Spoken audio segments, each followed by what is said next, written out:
Vous ne pouvez pas parler de la première venue de Jésus sans parler de Jean-Baptiste. J'ai compris que c'est le nom de frère Branham qui dérange les gens.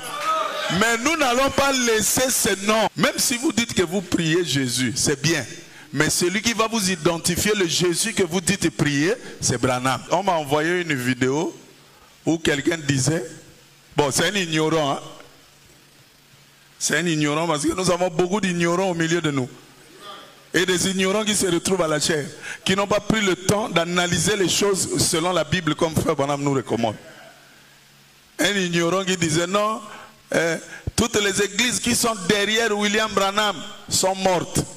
Je dis bon, voilà un ignorant. Que Dieu puisse lui pardonner. Parce que s'il avait pris le temps d'analyser les choses dans la Bible, il ne peut pas faire ce genre de déclaration. J'ai compris que c'est le nom de frère Branham qui dérange les gens. Mais nous n'allons pas laisser ce nom.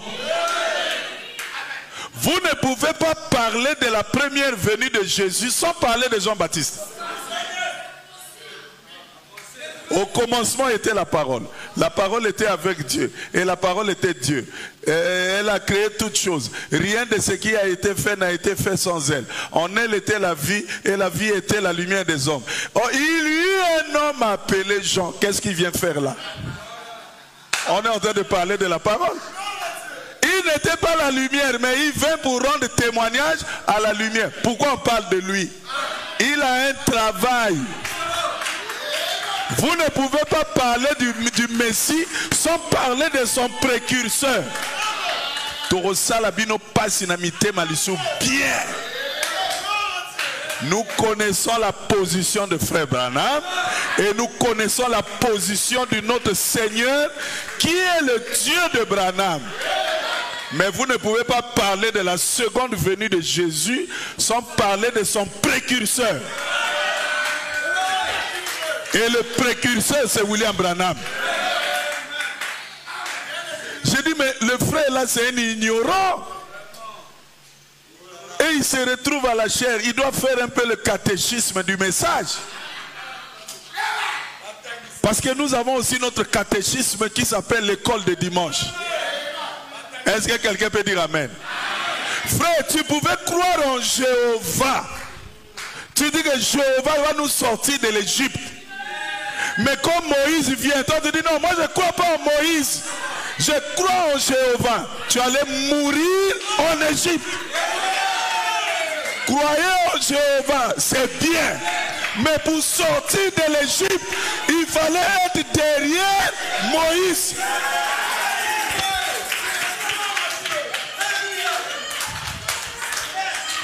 Quand on dit ça, c'est normal. Mais ça c'est de l'histoire. C'est ce que Dieu nous a montré, comment il devait agir dans le futur.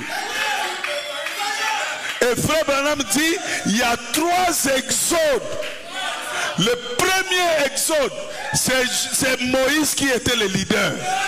Tu veux sortir de l'Égypte, tu dois être derrière Moïse.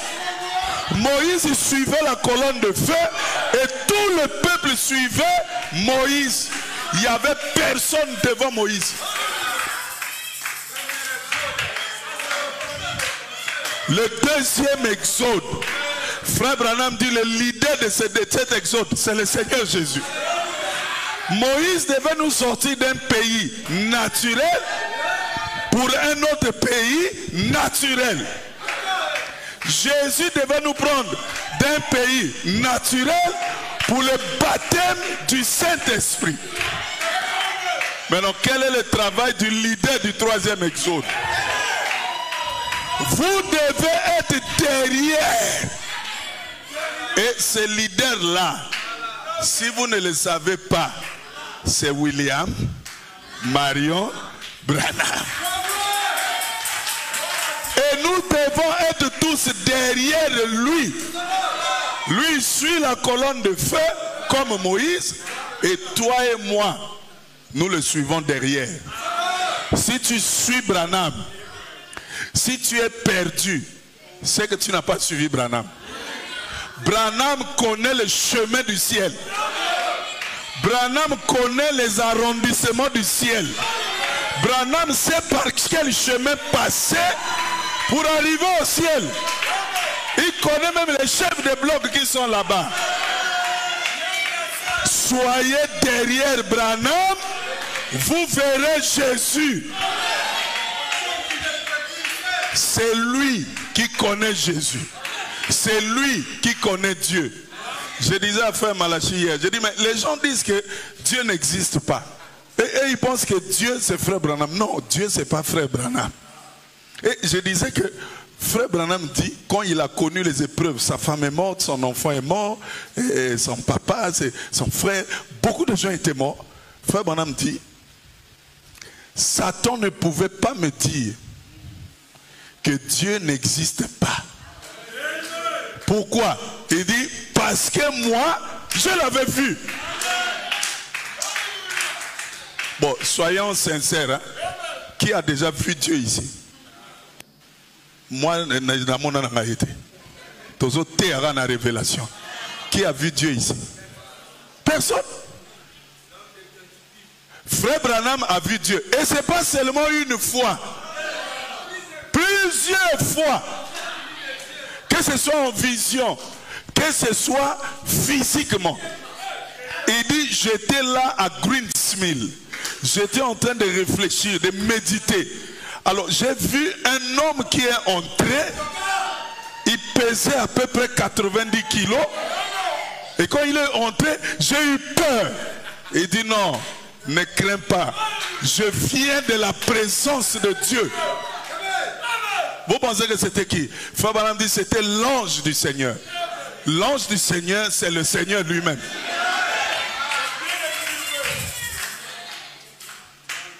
Frère Branham a vu Jésus plusieurs fois et sur plusieurs coutures. Et toi tu viens là, si vous êtes derrière Branham, vous êtes mort. C'est toi qui es mort. Confiez-vous en l'Éternel. Vous renouvellerez votre force. Mais confiez-vous au pasteur. Confiez-vous à l'évangéliste.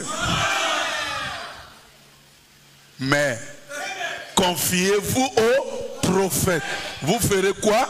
Vous réussirez. Qui avait mis cette condition? C'est toi? C'est nous? C'est Dieu qui a établi cela. Tu veux réussir? Confie-toi en Frère Branham. Ah. Donc Frère Branham c'est Jésus. Ce n'est pas ce que j'ai dit. Jésus c'est Jésus. Jésus existe. Et il est au milieu de nous sous la forme de l'esprit.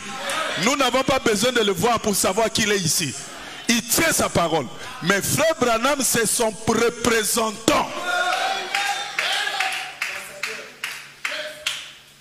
Nous allons arriver, quand nous allons parler de qu'est-ce qu'un prophète, vous verrez. Je crois que beaucoup seront au garde à vous. Il y a même des choses qui ne sortiront plus de votre bouche. Même certaines blagues sur Frère Branham, vous n'allez plus sortir ça. Vous saurez qui est William Branham. Je n'ai pas dit qu'il est Dieu. C'est notre frère. Mais en tant que représentant de Dieu ici, nous lui devons du respect. Tout comme toi aussi, tu es représentant de Dieu ici.